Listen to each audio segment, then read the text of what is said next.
Bismillahirrahmanirrahim. Assalamualaikum warahmatullahi wabarakatuh. Selamat siang teman-teman semuanya. Perkenalkan, saya Mahardina Rahayu dengan NIM 2312211188 kelas 5E Prodi Bimbingan dan Konseling Islam. Di sini saya akan menjelaskan mengenai hakikat konseling lintas budaya.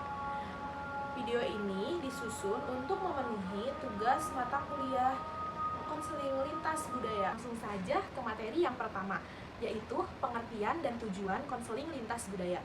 Konseling lintas budaya adalah konseling antara konselor dan konseli yang budayanya berbeda. Maksudnya yang memiliki latar budaya yang berbeda seperti nilai, kebiasaan, kepercayaan, serta keyakinan. Nah, tujuannya adalah untuk mengelola perbedaan supaya konseling tetap berjalan dengan lancar. Berjalan lancar seperti apa? Maksudnya seperti efektif, lancar, dan bermakna bagi konselor maupun konseli. Nah, lanjut ke yang kedua, ada urgensi konseling lintas budaya. Di sini saya mengambil 6 urgensi konseling lintas budaya. Yang pertama adalah globalisasi dan keragaman budaya. Globalisasi itu membuat interaksi konselor dan konseli itu semakin sering, dan keragaman budaya itu, perbedaan budaya itu dapat mempengaruhi cara konseli untuk menyampaikan emosinya, untuk menyampaikan permasalahannya seperti mimik wajah, gerak tubuh, seperti itu. Nah, yang ketiga ada pengaruh budaya terhadap ekspresi diri. Seperti yang dijelaskan sebelumnya, pengaruh budayanya itu mempengaruhi cara klien untuk menyampaikan masalahnya kepada konselor. Begitupun sebaliknya, konselor itu mempengaruhi. Nah, yang ketiga ada pengaruh budaya terhadap ekspresi diri. Bagi konseli itu tuh kayak kalau misalnya perbedaan budaya, dia bakal ngaruh ke cara dia menyampaikan masalahnya melalui ekspresi wajah maupun gerak-gerik tubuh. Begitupun konselor juga harus mampu untuk menyampaikan pembicaraan kepada konseli itu dengan tenang sesuai budaya yang dianutnya. Dan yang ketiga adalah pentingnya pemahaman budaya konseli, karena agar tidak menyakiti perasaan konseli ketika berbicara dan ketika proses konseling. Jadi sama-sama saling menghargai. Dan yang ketiga adalah membangun kepercayaan. Membangun kepercayaan itu sama saja dengan membangun rapport. Maksudnya membuat konseli nyaman, membuat konseli terbuka, dan tidak membuat konseli merasa tertekan. Yang terakhir ada kompetensi lintas budaya konselor. Maksudnya kompetensi lintas budaya konselor ini, konselor itu harus memiliki sikap multikultural agar lebih tepat sasaran, tidak salah menyampaikan atau tidak salah menggunakan teknik seperti itu.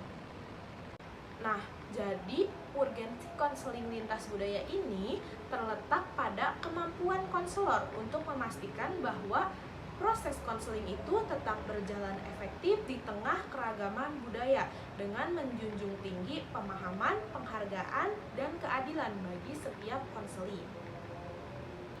Nah, pembahasan yang ketiga adalah kompetensi konselor. Di sini ada 6 kompetensi. Yang pertama itu ada konselor harus punya kemampuan multikultural. Nah, konselor ini harus memiliki kemampuan multikultural seperti kepekaan dan kesadaran terhadap keberagaman budaya konseli.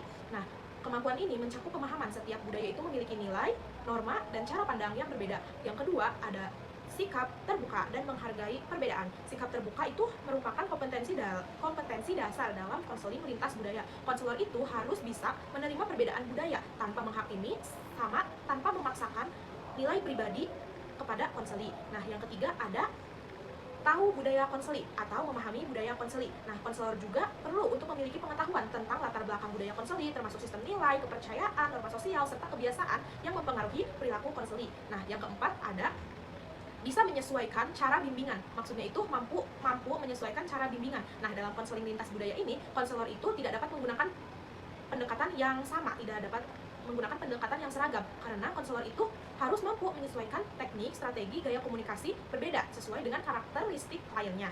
Nah, selanjutnya yang kelima ada membantu konseli berkembang tanpa kehilangan identitas budayanya. Tujuan utama konseling lintas budaya itu bukan untuk mengubah budaya konseli, tetapi untuk membantu konseli berkembang secara optimal dengan mempertahankan identitas budaya yang dianutnya. Nah, konselor ini di sini konselor itu berperan untuk mendukung konseli agar mampu mengatasi masalah tanpa harus meninggalkan nilai kepercayaan dan keyakinan budaya yang telah ada dalam dirinya sendiri. Nah, yang keenam adalah budaya dijadikan panduan utama dalam konseling. Maksudnya itu, budaya itu menjadi salah satu landasan utama dalam proses konseling lintas budaya. Nah, konselor ini harus mampu mempertimbangkan aspek budaya serta asesmen atau perumusan masalah, penetapan tujuan hingga evaluasi konseling. Dengan menjadikan budaya sebagai panduan, layanan konseling akan lebih relevan dan sesuai dengan kebutuhan konselingnya atau lebih etis. Nah, dari penjelasan kompetensi konselor lintas budaya itu menuntut lebih dari sekedar keterampilan teknis, tetapi juga mencakup sikap, pengetahuan, sensitivitas budaya. Nah, konselor yang kompeten secara budaya itu mampu memberikan layanan konseling yang adil, efektif, dan menghargai keberagaman konseling. Nah, pembahasan yang keempat ada tantangan konseling lintas budaya. Di sini saya mengambil 5 tantangan dalam proses konseling lintas budaya.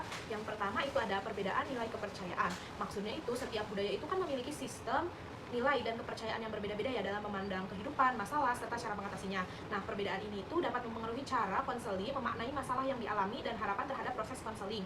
Jika konselor kurang memahami perbedaan tersebut, dapat terjadi ketidaksesuaian antara tujuan konselor dan kebutuhan konseling sehingga proses konseling itu kurang efektif. Nah, yang kedua itu ada hambatan bahasa dan komunikasi karena konselingnya itu berasal dari budaya yang berbeda dengan konselingnya bisa jadi ada hambatan dalam bahasanya sehingga mempengaruhi komunikasinya, seperti misalnya kayak konselornya itu berasal dari budaya Jawa, konselingnya itu berasal dari budaya Sunda. Nah, sehingga dalam proses konselingnya itu dia hambatannya adalah bahasa.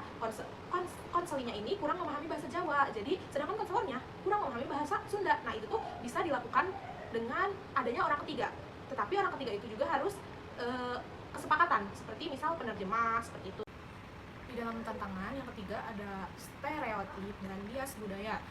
Stereotip dan bias budaya itu baik disadari maupun tidak disadari dapat mempengaruhi sikap dan penilaian konselor terhadap konseling. Nah, konselor yang memiliki prasangka tertentu, maksudnya prasangka budaya tertentu itu kayak menggunakan pure dalam sesi konseling itu menggunakan budayanya sendiri, itu berpotensi memberikan label yang tidak tepat dan mengabaikan keunikan individu konseling. Nah, tantangan ini itu menuntut konselor untuk memiliki kesadaran diri dan kepekaan yang tinggi agar mampu bersikap objektif dan profesional dalam sesi konseling.